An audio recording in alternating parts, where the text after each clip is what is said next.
Kewajiban bapak, biar bapak hitam jidat selegara sholat, Senin Kamis puasa, tahajud tiap hari, tadarus tiap maghrib, tapi istri tidak pakai jilbab, istri tidak sholat, istri tidak puasa Ramadan, maka bapak dulu yang masuk neraka. Ku ampusakum wa akhlikum nar.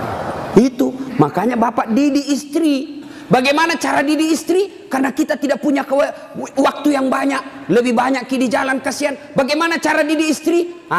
Arahkan dia pergi majelis. Itu ada pengajian dek, kau pergi di sana.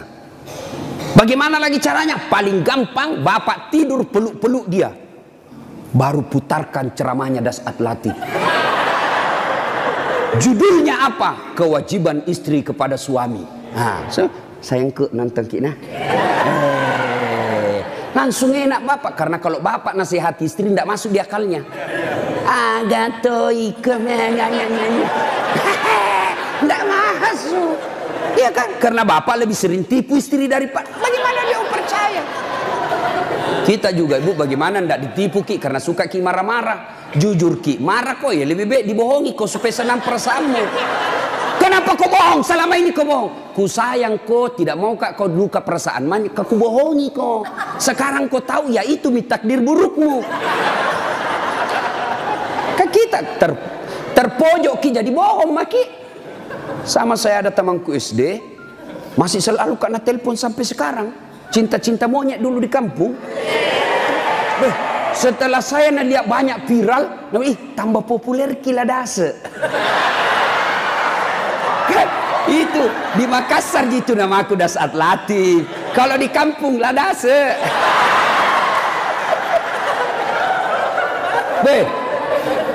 Dia selalu lah telepon saya. Nggak enak kan? Nah tahu istriku, bagi perasaannya istri saya hormati sekali istri saya. Saya terima. Nggak enak.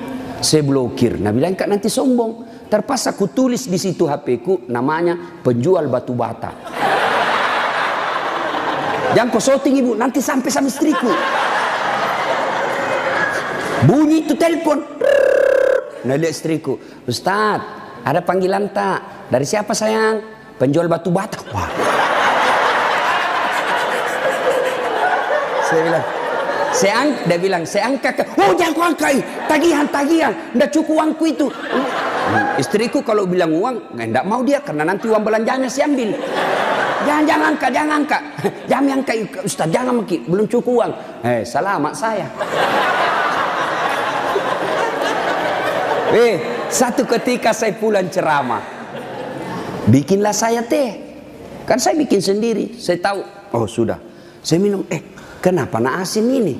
Barat salah kasih kah ini? Saya pergi lihat toples, tulisannya gula. Isinya, garam. Saya pitanya istriku, sayang, kenapa ini tulis ki gula na isinya garam? Nah bilang, hepon tak juga, lain kita tulis lagi sih.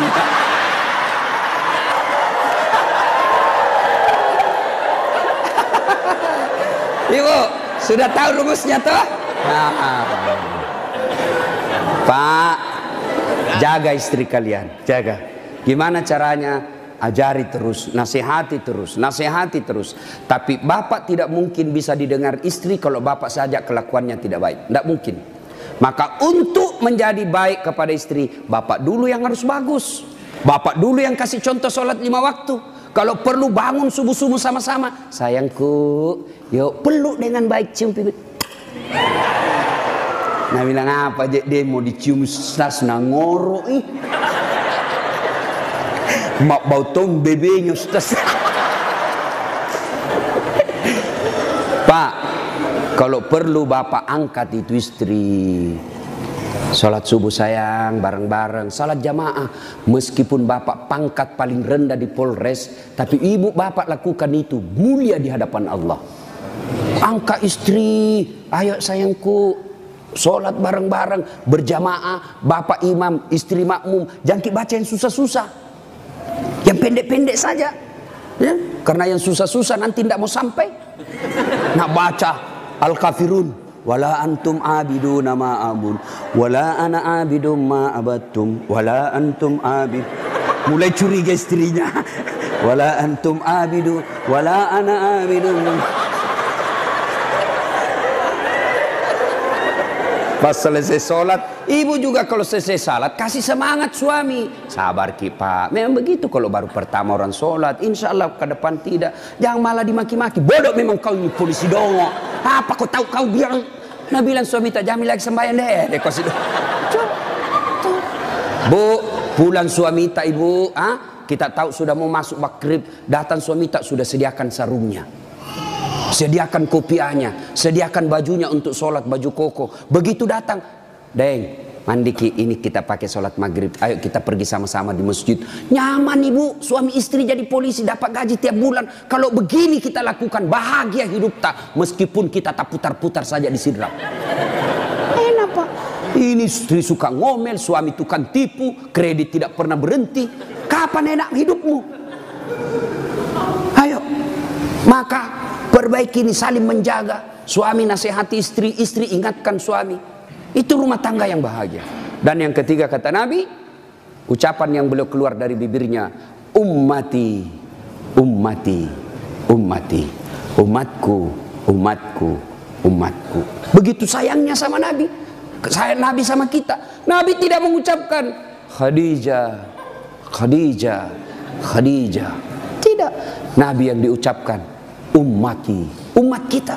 Apa di dunia saja? Tidak, sampai di akhirat pun Nabi seperti itu. Ketika hari kebangkitan tiba, Allah perintahkan kepada malaikat Jibril, Jibril, kau bangkitkan manusia paling mulia yang sangat aku sayangi, Muhammad sallallahu alaihi wasallam. Nabi Jibril setengah mati mencari, lalu Allah kasih keberkahan, makamnya Nabi keluar asap, didapat. Lalu bangkitlah Nabi. Ya seperti itu yang kita lihat di sirkus, ada manusia yang tiba-tiba naik saja ke permukaan. Lalu Nabi duduk, gosok mata. Jasadnya Nabi Pak sampai detik ini tidak hancur. Seperti ketika beliau hidup, kulitnya tidak rusak. Pernah kan beberapa kali itu kan kuburnya Nabi jasadnya Nabi dicuri. Kan beberapa kali itu, 9 kali.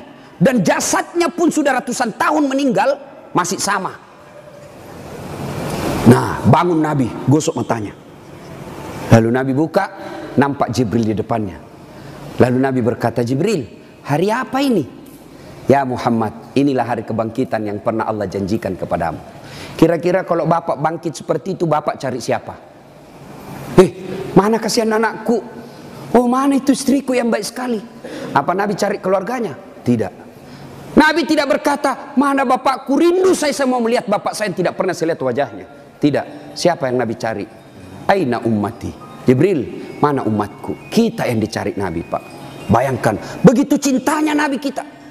Nabi cinta di dunia sampai di akhirat. Nah sekarang, bagaimana kecintaan kita kepada Nabi? Kalau sahabat luar biasa cintanya kepada Nabi. Nabi sakit ujung akhir hidup beliau. Nabi datang ke masjid sholat subuh.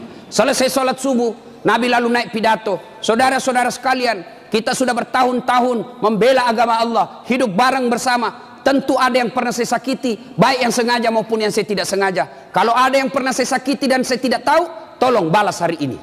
Daripada nanti di akhirat kau membalas, sakitnya berlipat-lipat. Sekarang saya minta balas sebelum saya meninggal. Suasana hening. Abu Bakar paling duluan menangis. Tanda-tanda Nabi sebentar lagi meninggalkan kita ini. Suasana hening. Tiba-tiba dari belakang ada sahabat Nabi namanya Ukasya. Hitam tinggi besar berdiri. Ya Rasulullah, saya pernah Anda sakiti. Semua orang balik. Kurang ajarnya ini Ukasya. Kapan? Waktu itu perang ya Rasul. Saya berada di sampingmu. Rasulullah mengendarakan onta. Onta Rasulullah. Rasulullah menyambut ontanya. Saya di samping, bukan onta yang kena, tapi saya yang kena. Saya mau membalas ya Rasul.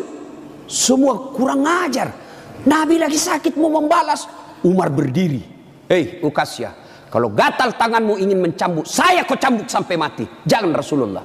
Kata Nabi, Umar, saya paham maksud baikmu, tapi dosa tidak boleh diwakili. Dosanya Kapolres tidak bisa diwakili Kasat Lantas. Tidak boleh. Mentang-mentang kita komandan ambil dosaku, tidak bisa. Sudah. Bangkit lagi Abu Bakar. Hei, Uqasyah, sayalah sahabat Nabi paling dekat. Saya selalu bersama beliau. Kalau kau mau cambuk, saya kau cambuk. Sama kau sakiti Rasulullah. Nabi bilang, Abu Bakar, dosa tidak bisa diwakili. Kau duduk. Makin dekat Uqasyah. Ditahan sama cucu beliau, Hasan Husain. Uqasyah, pamanku. Amure, jangan kasihan kakekku. Lagi sakit.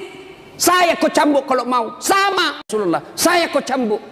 Nabi berkata, cucuku, saya paham maksud baikmu, tapi dosa tidak bila diwakilkan, nak. Duduk. Dekat Uqasyah.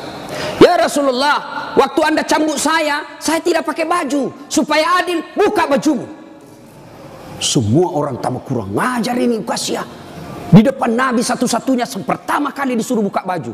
Nabi buka bajunya. Begitu Nabi buka baju, subhanallah, terjadi keajaiban. Apa? Tercium bau harum.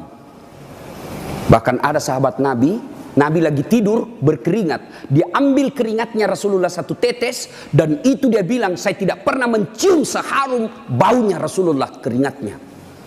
Coba, ada kira-kira di sini keringatnya harum? Nah, ada. Kira-kira kalau saya buka baju di sini, bukan bau harum, bau sakulu. Itulah Rasulullah. Lalu apa kata Rasulullah? Ya, baik, saya buka. Kata Nabi, cepat kau Uqasyah, jangan kau buat saya lama tidak pakai baju, nanti Allah menghukummu. Maju Uqasyah, dia buang cambuknya, lalu dia peluk badan Nabi, dia cium badan Nabi dadanya, lalu sambil menangis, ya Rasulullah, maafkan saya. Hei, apa maksudmu Uqasyah? Tadi kau mencambuk saya, sekarang kau menangis memelukku. Kata Uqasyah, ya Rasulullah, itu tadi cerita saya cuma karang, itu cari cerita saya cuma buat-buat. Kenapa? Saya tahu sebentar lagi Rasulullah meninggalkan kami. Ingin rasanya kulitku yang hina ini bersentuhan dengan kulitmu ya Rasulullah, karena saya tahu tidak mungkin saya bisa lagi menyentuhnya tanpa saya akali seperti ini.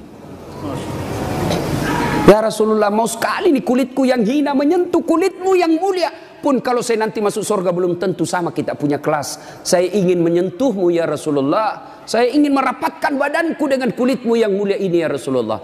Nabi lalu meneteskan air mata dan berkata, saudara-saudara sekalian, kalau kalian mau tahu temanku di akhirat kelak, inilah karena cintanya kepada Rasulullah Muhammad sallallahu alaihi wasallam. Rasulullah luar biasa cintanya kepada kita. Lalu kalau Bapak cinta kepada Rasulullah, muliakan Rasulullah. Dengan cara apa? Pelihara warisannya. Apa warisan Nabi? Bukan istana. Apa warisan Nabi? Al ulama'u warisatul anbiya. Muliakan ulama. Bapak-bapak polisi, gunakan kekuasaanmu untuk melindungi pewaris para nabi. Bukan pewaris pejabat, lindungi pewaris para nabi, supaya kalian nanti di akhirat ada yang bernyamamu, melindungimu ketika pada saat itu tidak ada lagi perlindungan. Rasulullah pewarisnya bukan gubernur, Rasulullah pewarisnya bukan presiden, Rasulullah pewarisnya bukan Kapolri, tapi pewarisnya Nabi adalah ulama. Muliakan ulama, karena sama saja kalian memuliakan Rasulullah. Tidak usah kau muliakan Dasat Latif, tidak usah kau muliakan kiainya, tapi muliakan ilmu yang beria. Kalian tahu halal haram bukan dari Kapolres, kalian tahu halal haram, rukun-rukun iman, rukun-rukun haji bukan dari Kapolri, bukan dari sekda, bukan dari bupati, tapi kalian mengetahuinya dari ilmu-ilmu para ulama. Ini saja tausiah kita, mudah-mudahan ada manfaat. Saya ingin berlama-lama, tapi saya harus ada di Makassar pukul 11 karena saya harus perjalanan lanjut ke Kolaka. Terima kasih Pak Kapolres. Saya doakan Bapak beserta istri sehat walafiat, diberikan kemampuan dan kesanggupan untuk menjaga wilayah hukum Sidrap dan sekitarnya. Bapak-bapak polisi, saya berdoa semoga Bapak sekalian selalu dititipkan iman dalam hati, sehingga Bapak betul-betul menjadi pengayom, pelindung, dan pelayan masyarakat. Insya Allah, luar biasa pekerjaan Bapak. Kalau Bapak melaksanakannya dengan baik, Bapak ini bertugas sebagai Umar bin Khattab, menegakkan hukum. Luar biasa. Kalau saya paling hanya bisa menganjurkan di mimbar, tapi kalau Bapak polisi mampu mengamalkan langsung. Saya jangan minum khamar, jangan narkoba. Nah, dengar anak muda, tapi kalau Bapak bilang jangan narkoba, langsung ditangkap masuk penjara. Bapak lebih hebat dalam dakwah daripada ustadz. Kalau ustadz di mimbar teriak-teriak, jangan minum khamar. Kita lihat peminum khamar, paling dibilang, dede mabuk si Ronald Mudai. Tapi kalau bapak polisi dapat langsung bisa disegel, borgol bawa ke penjara. Nah ibu bapak saudara-saudara sekalian, mudah-mudahan ada manfaat. Lebih dan kurangnya mohon dimaafkan. Sebelum kita akhiri, mari kita berdoa.